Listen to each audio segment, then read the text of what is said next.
leaders must learn the basic laws so they can use them as illustrations as well as use them for productivity. Here's the first of the basic laws. Whatever you sow, you reap. Now here's another way to put it on the positive side. In order to reap, you must sow. Reaping is reserved for those who sow, who plant. To deserve the harvest, you must plant the seed. Take care of it in the summer.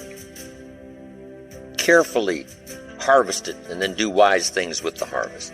Here's the rest of the law of sowing and reaping.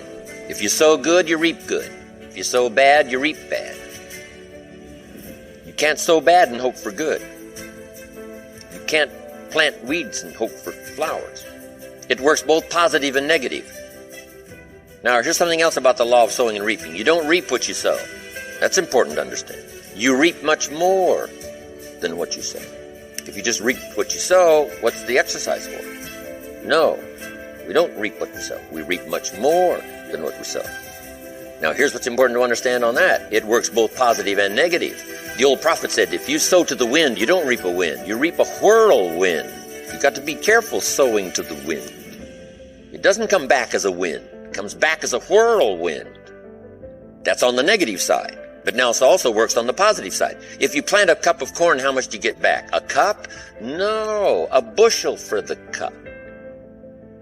You get back much more than what you plant.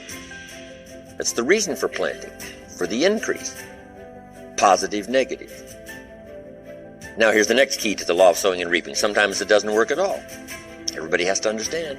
The farmer plants the crop in the spring, takes care of it all summer, is an honorable man, loves his family, is a decent citizen. But the day before he sends the combines into the field, a hailstorm comes along and beats his crop into the ground, and it's gone, it's lost. So this time it didn't work. So now what must the farmer do? He's got to decide whether to do it again or not. Should we take another chance in the next spring? We would advise him to do so, even though he lost everything in the last harvest. And it didn't work. You didn't reap what you sowed. But here's the law of averages. Here's the odds. More often than not, you reap what you sow. More often than not, you'll have a harvest if you plant in the spring. There's no guarantee, but more often than not. And guess what more often than not is? Pretty good odds. It's better than Las Vegas. The law of sowing and reaping. Next, one of the most important laws to learn is the law of averages. If you do something often enough, you'll get a ratio of results. Once you understand that, the world is yours. Learning to employ people in the unique thing called the law of averages is stunning in its result in terms of fortune. Let's say you're in sales and you talk to 10 people just getting started. If you talk to 10, you get 1. We now have what we call the beginning of a ratio. Talk to 10, 9 say no, 1 says yes. I'll buy your product, I'll take your service. Somebody says, well, 1 out of 10 isn't that good. Well, you're just getting started. Because here's what happens with the law of averages. Once it starts, it tends to continue. If you talk to 10 and get 1, chance is excellent. If you talk to 10 more, you'll get another one. In baseball, we call it batting average. Swing 10 times, get a hit. Swing 10 times, get a hit. Nobody bats 9 out of 10. So you don't have to be perfect here. All you have to do is understand the law of averages. Now, even if you're only getting 1 out of 10, you can now start to compete. If you've been here a long time, you can get 9 out of 10. I just joined, I can only get 1 out of 10. I'm telling you, if we have a contest, I will beat you. Say, well, you started, how could you beat me? It's very simple. If we have a 30-day run on a contest or a 60-day run, while you talk to 10 and get 9, I will talk to 100 and get 10. I win. Isn't that clever? Here's what I do if I'm new. I make up in numbers what I lack in skill. I make up in numbers what I first lack in skill. Now, when my skills increase, I don't have to do 100 to get 10. Once you understand the law of averages, I'm telling you, it's so exciting to work with the law of averages. The law of averages works in our little money plan here. Chances are excellent if you have this little plan. I'm telling you, chances are excellent. It'll work, it'll work, it'll work. The ratios will work for you. Here's what else is exciting. The law of averages can be increased. At first, you only get 1 out of 10, but the better you get, the more skills you develop. Now you get 2 out of 10, and then 3 out of 10. And you don't need more than about 2, 3 out of 10 to get rich. In working with people, there's a unique story about the law of averages. It says the sower went out to sow the seed. Number 1, he had excellent seed or a great story to tell and a good product to sell. And it says the sower was ambitious, got up early in the morning and went out to do the deal. So good seed, ambitious sower, and he starts to sow the seed. But here's what happens. Make the notes. The first part of the seed that he sowed, the birds got. And the birds are going to get some. John said, yes, I will come check out the meeting, see if that's an opportunity for me. He says, I will be there on Tuesday night. Tuesday night comes, John isn't there. Say, I wonder where he is. The birds, whatever form they come in. And he's not there. Somebody stole the seed. Somebody robbed him of the opportunity. Guess what you can do about it? Nothing? Well, you could chase birds, but I'm telling you, it's not a good deal. You say, well, I'll get a hold of John, whoever talked him out of coming, I'll go straighten them out. I'm telling you, you've asked for more than you can handle. Here's what you should do. Here's what the sower did. He kept sowing the seed. Here's what you can do if you stay busy. Sow more than the birds can get. Just depend on the law of averages. Not trying to straighten out every problem. So the birds are going to get some. Now it says he kept sowing the seed, and now the seed falls on rocky ground where the soil is shallow, and the little plant starts to grow, but the first hot day, it withers and dies. So make the note, the hot weather's going to get some. You recruit somebody and they join, say, hey, I'm going to really do great here. And 2 days later, somebody says, boo, and they quit. The first hot day. So what can you do about that? Nothing. Because if you start chasing, trying to fix this, I'm telling you, it's unfixable. But here's what you can do to fix your future. Keep doing like the sower did. He kept on sowing. And you can't be responsible for the shallow ground. That's somebody else's responsibility. So here's the third key now. He keeps sowing the seed, and now the seed falls on thorny ground. And this time the little plant starts to grow again, but the thorns choke it to death, and it dies. So make the note. The thorns are going to get some. Here's what it called the thorns in this little story. The cares of life, little duties, little distractions. I said, John, we had a meeting last night. How come you weren't here? John says, well, I can't make every meeting. I said, why not? He said, well, the screen door came off the hinges. You just can't let your house fall apart. You got to take time and fix. I can hear the thorns go. He said, some extra trash piled up in the garage. You just can't let mountains of trash pile up in your garage. What can I do about that? People let little things cheat them out of big opportunities. And sometimes it's a little heartbreaking to watch, especially if it's somebody you care about. But there are some things, remember, you can't straighten out. You just got to depend on something else for your fortune and your future. But now let's go to the rest of the story. Here's what it says. Finally, the sower keeps sowing the seed. Now it falls on good ground. Underline this, good ground. And it always will. If you keep sharing a good idea, it will someday fall on good ground. Productive ground, receptive ground, decision-making ground.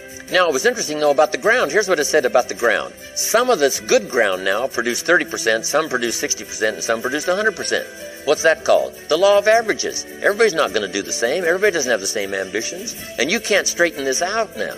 You just have to take it like it comes. It's like the seasons. You can't rearrange them and say, I'll take 2 springs, 3 summers. No, you got to take them like they flow. But now, how do you get 100%ers? Some will produce 100%. How do you get some 100%ers? You got to go through the birds, and you got to go through the hot weather, and you got to go through the choking thorns, and you got to sort of put up with those, that haven't got much ambition, 30, 60%ers, and you'll get some 100%ers. The law of averages is at work in the university. Are there as many seniors as there are freshmen? You say, why is that? It's a mystery. The inevitable erosion of life says there's always going to be more freshmen than seniors. Not every race that started does everybody finish. The answer is no. Some people don't want to finish. Some people plant in the spring and leave in the summer. And you can't straighten that out. Here's what you can do. Keep telling the story, keep sharing a good idea, and I'm telling you it will work for you. So here's what we say. If you want a lot of graduating seniors, you must keep loading the freshman class. The law of averages. It's one of the greatest studies to make. It'll serve you well in your business career, your sales career, any kind of career. One more on the law of averages. There's an old rule, and it's been around a long time, that says 20% of the people do 80% of the business and 80% do 20%. And this is something you don't try to change or rearrange. It's part of the deal. Somebody says, well, I'll just fire the 80%. Say no, because whoever's left, 20% of them will do 80% and 80 will do 20%. That's not something you mess with. Here's what these laws are. Something you work with, something you understand and you work with. 20 are going to do 80. And it works everywhere. Ask the minister of the church, who puts up the money here to support the church? He says 20% of the people pick up 80% of the tab, and 80% pick up 20%. Americans paying taxes, what's the deal? 20% pay 80% of the taxes, and 80% pay 20% of the taxes to run the federal government. This is not something you mess with. This is something you work with till you understand it. Well, how do you work with the 80-20? Here's what you got to do. Part of it's time management. You can only give 20% of your time to the 80% because they're only producing 20%. Now you can give 80% of your time to the 20%. Now remember, the pull is in the opposite direction. Guess who wants 80% of your time? The wrong group. The wrong group. Now, this is not a moral question. The wrong group in terms of productivity and effectiveness in your business, your future. So what's the answer to that? Here's part of the answer. You can work individually with the 20%, but you can only work by group with the 80%. However, guess who usually wants your individual time? The 80%, and you cannot do that. That's the law of averages. Here's the next important law, called the law of faith. We covered it a little bit earlier in a fairly simple form. Faith is the ability to see things that don't yet exist. Faith, though, can turn difficulty into reality, positive reality. And I just want to give you this quick little lineup here because it's so important to ponder it and then work it. Here's what faith is for. Number one, faith is the ability to see it as it is. Faith doesn't mind seeing it as it is because faith is a miracle worker. Faith does not ignore the negative. Faith uses the negative because if there was no negative, there'd be no need for faith. If everything is okay, what would you need faith for? You need faith because it isn't okay. Now, what isn't okay? Who knows? The situation that isn't okay. So here's what faith does. Number one, faith does not ignore the negative because faith now stands as the miracle worker if you let it work. So faith sees it as it is. If it's ugly, it's ugly. If it isn't working, it isn't working. If it's a mess, it's a mess. It doesn't hurt to call a mess a mess. You don't need to fancy it up here. If it's broke, it's broke. If it's miserable, it's miserable. Faith doesn't mind admitting that. Faith doesn't mind seeing that. Here's why. Number one, you can see it as it is. That's the beginning of faith, seeing it as it is. Now, here's the second step of faith. See it better than it is. Couldn't you see beyond the mess? The mess is for today. Couldn't you look into tomorrow? The answer is yes, I guess I could look into tomorrow. Humans have this incredible ability to look into tomorrow, to look into next week. So we not only have the ability to see it as it is, the beginning of faith, but to see it better than it is. Dream the dreams, make the plans, visualize, use your imagination, see it better than it is. Now here's the third step that turns faith into reality. Make it better than it is. Faith now must be invested in the muscle. But if you invest faith now in the action, you can take any situation and make it better than it is. Next, in the beginning of faith, seeing it as it is. Don't see it worse than it is. Don't blow it out of proportion. Some people have this tendency to blow it all out of proportion and say, well, it can't be that bad. If it's this bad, that's how bad it is. You don't need to multiply how bad it is by 10. That's not necessary here. Just as it is, that's the deal. As it is. Don't see it worse than it is. Now here's the next unique key to faith. Don't see it for more than it can become. There's a thin line between faith and folly. Yes, it's possible to see yourself as a millionaire, but not overnight. Somebody says, well, yes, I can see that. Don't see it for more than it can become in a reasonable period of time. Yes, if it dropped out of the sky overnight, but that's not likely.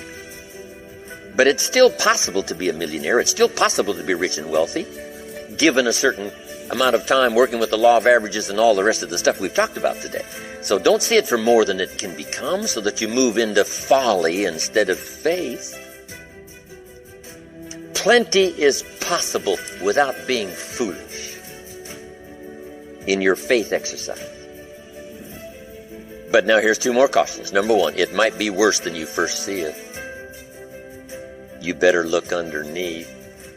Because sometimes you just look at the surface. You better take a look. So that you can really see it as bad as it is. Not to overblow it now, but to make sure you see it as bad as it really is.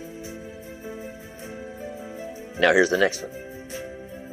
Give yourself a chance to understand that it could be far more in the future than what you can first see. By faith, here's all you can see. The miracles that we see here gives us a certain amount of faith, but it looks like we need some more. But you take the first step. Take the first step of what you can see, but give yourself a chance to be able to see it for more than what you first see it. On a foggy night, if all you can see is 100 feet, here's what you do. Walk that first 100 feet, now you can see another 100 feet. You can't see the 200 feet. But if you can see 100 feet, you walk the first 100 feet, now you can see another 100 feet. So I'm asking you to take the early steps of faith. Whatever you can see it possible to become, start believing that. Have faith for that. And I'm telling you, as that starts to exercise, you'll be able to see it for more and for more and for more. The possibilities will start to increase in your own imagination. The law of use. And it goes something like this. Whatever you don't use, you lose. Lack of use causes loss. On this planet. Maybe not the next one, but on this one. If you tie your arm to your body, leave it there long enough, you'll never use it again. It's over. For the arm. Now, it may not be over, but it's over for the arm. The only way to keep the use of this arm is what? Keep using it. If you quit, you lose. Automatically. They don't bring it up for a vote. You lose automatically when you quit. Now, the same thing that goes for your arm goes for your brain, mentality. The same thing goes for all the human virtues. Ambition, unused, declines. Strong feelings, unused, diminish. It doesn't grow, it diminishes. Faith, unused, decreases. It's a law. Vitality unused diminishes. Energy unused decreases. The guy says, well, I'm going to save up my energy. You can't do that. That's like trying to save today, put it on the end of the year. See, you can't do that. They'll come take you away. If you don't use today, what? It's lost. The guy says, well, I'll work twice as hard tomorrow to make up for it. See, that's foolish. You could have done that anyway. Today unused is lost. A talent unused is lost. An ability unused is lost. So here's one of the key expressions of the evening. Take a new inventory of yourself. Starting tomorrow, new project. Take a new inventory. And make sure that all of your talent and ability and mentality and ingenuity and vitality and strong feelings, faith, courage, make sure that all you've got's being used. Otherwise, you lose. Now, one of the best illustrations of the law of use is a Bible story called the Parable of the Talents. The talent story. Interesting story if you haven't read it in a while. Just review it. It's a good story. An ancient story. It says there was a master with 3 servants. He got them together one day, and he said to the 3, I've got these talents. And in those ancient days, a talent was a measure of gold. And he said to the 3 servants, take these talents and see what you can do with them while I'm gone. He said, I'm taking a journey and I'll be gone for a while. When I come back, we'll get together, go over the book, see how you did. He said, here's 5 of these talents for you. 5. Here's 2 of them for you. 2. And here's 1 for you. 1. The master said, take those talents, see what you can do with them. When I come back, we'll get together, we'll go over it all. The servant said, okay, master takes off. According to the ancient story, the master comes back from his trip. When he gets back, he gets the 3 servants together, and as he said he would, he asks, how did it go with those talents? You're 5. What happened? That servant said, well, I took the 5 talents you gave me, and I put them to work. A little shaky at first, but he said things finally got rolling. And he said, I poured it on. And he said, my talents grew to 7, 8, 9, 10. He said, I doubled my talents from 5 to 10. Books will show. Master said.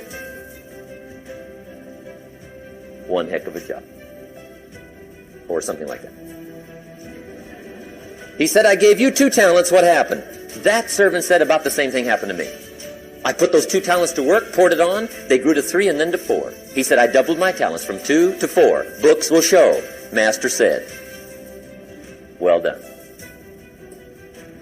He said, I gave you 1 talent, what happened? That servant said, well, I took the talent you gave me, and I carefully wrapped it, and I dug a hole and buried it. And camouflaged it, I suppose, right, so nobody would steal it. And he said, fortunately, nobody got it. And he said, I knew you were going to be here today, so I dug it up. Here it is, safely wrapped. I did not lose it while you were gone.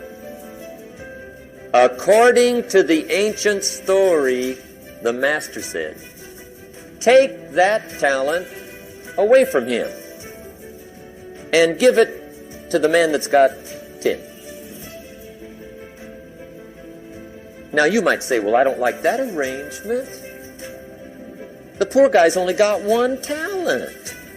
He's already got 10. It ought to be more even. Remember, I didn't ask you to like it. But this one I would ask you to learn, because it simply means whatever you do not employ, you forfeit. It's a law. So learn well the law of use.